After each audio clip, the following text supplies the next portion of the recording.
Okay, in this video we're going to talk about summer programs as far as what programs can you go on for study abroad in the summer.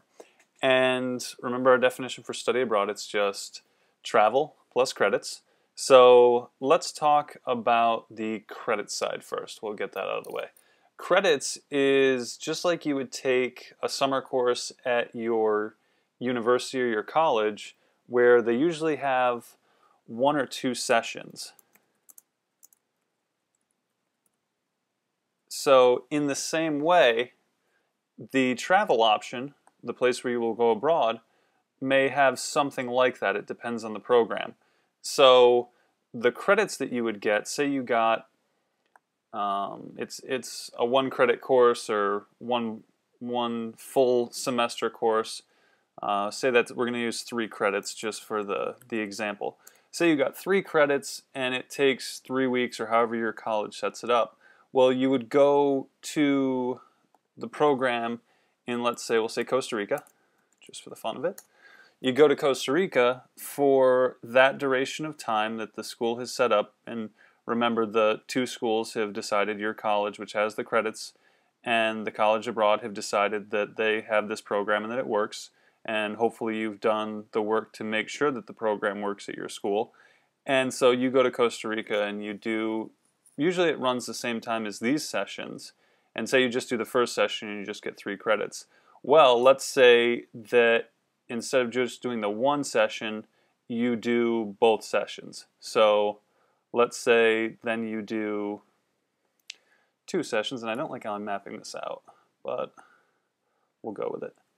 So you do the 2 sessions abroad, and that may be worth twice as many credits, which would be 6 credits that you would earn and that would come back based on however the program is structured.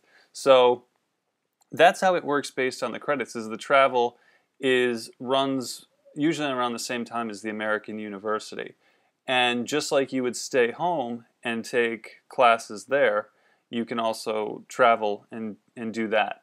And there are options in the summer depending on how long you want to stay. And it's just like a normal study abroad program, but it's just in a condensed time period than maybe a semester program.